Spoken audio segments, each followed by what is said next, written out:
Super, bah, Flavien, merci beaucoup pour prendre le temps, voilà, de partager ton retour d'expérience donc avec, Tag Expert. Donc, du coup, est-ce que tu peux me dire un petit peu, qu'est-ce que tu fais chez Spa Alina? Alors pour Spalina, je suis en charge de tous les canaux PPC donc depuis 8 ans, c'est-à-dire Google Ads, Bing Ads, Facebook Ads, Instagram. Voilà, tous les moyens d'acquisition payants. Eh bah, top, donc bah, chez Spa Alina, du coup, hein, vous proposez des soins, des expériences, voilà, bien-être pour les clients, pour se détendre et à prendre soin d'eux, donc ça, c'est génial. Mais du coup, bah, qu'est-ce qui est le plus frustrant, pour toi? En tout cas, qu'est-ce qui était le plus frustrant avant qu'on bosse ensemble, du coup? C'était clairement la baisse de performance, notamment sur Facebook Ads, qui fonctionnait très bien et d'un coup, alors après implémentation du Consent Mode où on a vu en tout cas des baisses de performance heu, ressenties sur les interfaces de Facebook Ads notamment. Heu donc voilà, la sensation de ne pas maîtriser en fait et de ne pas savoir à 100 heu, d'où ça venait et comment rétablir la situation et comment faire le lien en fait entre les leads, remontés par l'interface et les véritables leads en fait qui sont dans notre back office. OK, nickel. Donc concrètement, au quotidien, bah, à quoi ça se voyait et par exemple, à quel moment de la semaine tu te disais: «Oh là là, là, il y a un problème»? Non, ça s'est vu assez vite, il y a eu un mois en fait, je sais plus, c'était en mars, 2024 ou quelque chose comme ça. Mars ou avril 2024 où d'un coup en fait les CPA sur la plateforme Facebook Ads ont doublé, où on a eu beaucoup moins de leads qui sont remontés. Donc voilà, on pilotait un peu quand même au CPA, donc c'était quand même un problème de remonter ces infos-là en disant aux clients, bah, il y a moins, voilà, on fait 2 fois moins de leads. Alors c'était pas forcément vrai non plus, mais du coup les performances ont baissé aussi, vu qu'on mettait moins de data de qualité pour les algos de Meta. Donc voilà, c'était assez frustrant et on n'avait pas de spécialiste tracking dans l'équipe non plus. OK. Et du coup, bah, en quoi c'était vraiment un enjeu, business pour Spa Alina et que c'était pas juste un petit sujet technique comme ça, dans un coin? Bah, quand on est dans un moment, dans un business où en fait l'acquisition payante prenait de plus en plus le pas, où en fait on s'est développé grâce à ça.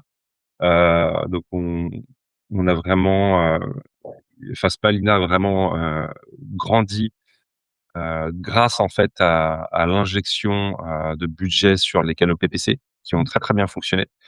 Donc à un moment, on est dépendant de ça en fait pour soutenir la croissance de l'entreprise et quand un canal, qui avait pris pas mal d'importance, sur l'acquisition client, heu, ne performe plus du tout et en fait, nous indique qu'on a 2 fois moins de leads qu'avant. Heu, c'est, très problématique parce que du coup, on peut baser nos décisions sur des données qui peuvent être erronées Mmh. et au final, alors non seulement ça et puis les performances des campagnes avec moins de données vont, moins bien, performer et vont avoir des performances qui de fil en aiguille, baissent, de mois en mois.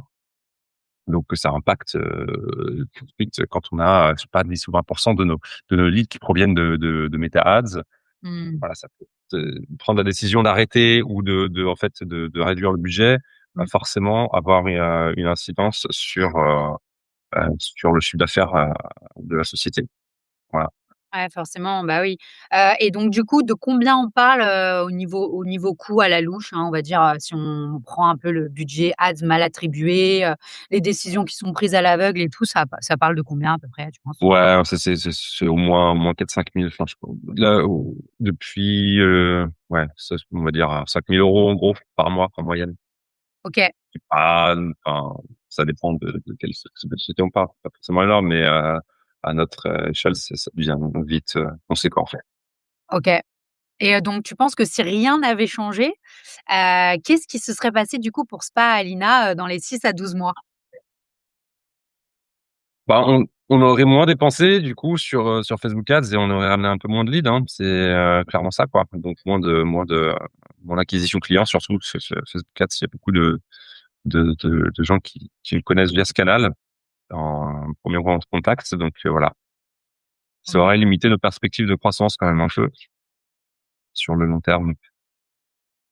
OK, nickel. Bah, trop cool. Et du coup, pourquoi avoir choisi Tag Expert plutôt qu'un autre freelance, une autre agence, ou pourquoi pas le faire en interne aussi, avec l'équipe, quoi?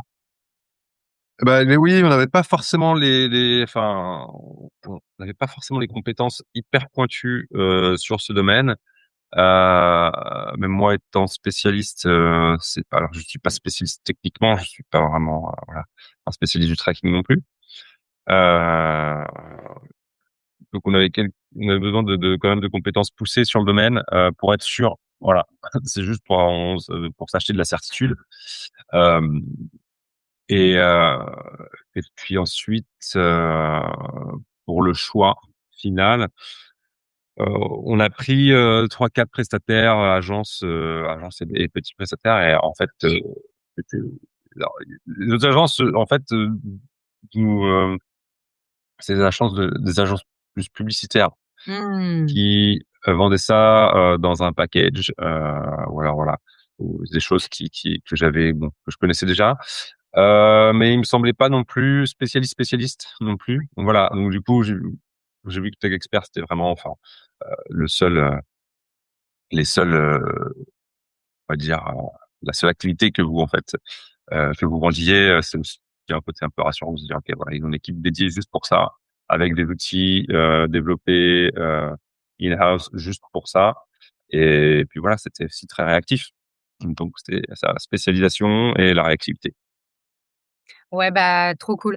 Merci pour tes mots et du coup, est-ce que tu peux nous en dire un peu plus sur les résultats que tu as obtenus suite à ça?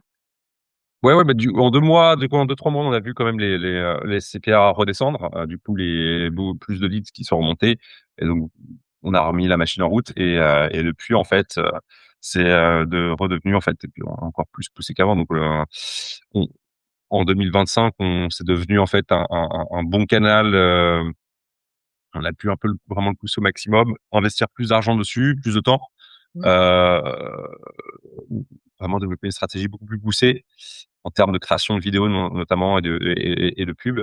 Mmh. Hem, donc en termes de nombre de leads, c'est clairement on a pu faire une on peut maintenant en fait on peut avoir plus de leads heu, que l'année précédente et soutenir la croissance de Spalina, grâce à ça, quoi. OK et est-ce que tu as des ordres de grandeur, par rapport à ça? Enfin, par exemple, avant, après, ça donnait quoi concrètement et maintenant? Alors, on est revenu un peu sur les, en fait, c'est, sur les, chiffres, on va dire, un peu plus normaux. Donc Mmh. on a eu une baisse à peu près de 40-50. C'est remonté, en fait, ouais. Heu, donc les CPA, en fait, au lieu d'être, je sais pas, à 100 € sont redescendus sur du, 60-50. Ouais. Heu et du coup, voilà, on a pu remettre, du plus de budget, Mmh. voilà, avoir du tracking et du reporting qui était, plus convenable. Heu Et du coup, les performances qui allaient beaucoup mieux aussi. Donc, du coup, on avait plus de données qui rentraient en fait dans l'algo, méta. Les performances au bout de 3 mois s'en sont quand même, ressenties et du coup, maintenant, ben, on continue à alimenter la machine et à, produire beaucoup de vie de leads, via ce canal. OK et du coup sur le coût, enfin, on va dire le budget acquisition global, ça représentait quoi, c'est quoi le budget acquis global, là-dessus? Heu, ouais, juste sur ça, alors juste sur ce problème-là, c'était que, on était quand même sur, du 20% quand même, 15-20%. Ouais, OK, ouais, OK, c'est ça ça, marche. à peu près ça. OK et donc du coup au-delà des chiffres, est-ce que, bah, tu sens qu'il y a plus de maîtrise, qu'il y a plus de sérénité ou pas, depuis, sur la data et est-ce que ça a évolué? Oui, oui, mais non, mais du coup, alors en fait, c'est ça qui est bien, c'est qu'en fait, on peut faire confiance et on n'a plus du coup ce souci de se dire: «OK, est-ce que», bon, il y a toujours des taux de perdition qu'on peut observer qui sont assez faibles, mais ouais. Au moment où on a le, comment dire en français? heu, peace of mind. Ah bah, Heu, c'est pas mal. On va le reprendre, le peace of mind, c'est nice. Et du coup, bah, un dernier mot, par exemple, je sais pas, pour, un responsable acquisition ou pour quelqu'un, voilà, que tu connaîtrais, qui serait dans la situation où tu étais avant et qui mmh hésiterait mh. à franchir le pas, par exemple, avec Tag Expert. Tu lui dirais quoi? Non, je dis que, si pour un quand on commence à avoir des budgets publicitaires, alors même conséquents, s'il y a un doute, en fait, et qu'on dépense au moins, 5 000 et 10 000 € par mois sur les canaux payants, ça vaut le coup d'avoir un tracking, en fait, c'est devenu tellement important, les données, de remonter les bonnes données dans les, hem, pour les algos et dans les interfaces, Meta Ads et Google Ads, Mmh. qu'en fait, voilà, c'est un retour sur investissement qui va être très rapide, pour, quelques milliers d'euros à l'année, bon, voilà, en quelques mois, on devrait, retomber sur ses pattes en termes d'investissement, et voir la différence, et puis il y a plus de doute, quoi, sur, si c'est bien fait ou pas. Voilà, s'il y a plus besoin d'attendre des équipes techniques Google, qui sont à l'autre bout du monde, ou Facebook, pour essayer de résoudre des problèmes qui vont demander énormément d'heures en recherche si on n'a pas les compétences requises. Donc voilà, et puis, au moins on peut, on peut faire appel à vous pour la maintenance, donc être sûr que tout est carré. Là, si on met un peu si on a au moins 10 000 € par mois de dépenses, honnêtement, ça fait quand même 120 000 à l'année, heu, mettre 5 000 6 000 pour un tracking, heu, qui est bien fait, et avec, une maintenance qui est bien faite, honnêtement, bon, ça vaut forcément le coup. C'est trop important voilà, pour continuer à gérer ça de manière un peu amateur, en fait. OK, bah, très clair. Bah, en tout cas, merci Flavien pour ce petit retour d'expérience. C'est voilà, je pense qu'il y a l'essentiel et en tout cas, bah, merci pour ta confiance, hein, et enfin on va dire de la collaboration en règle générale, hein, qui était top.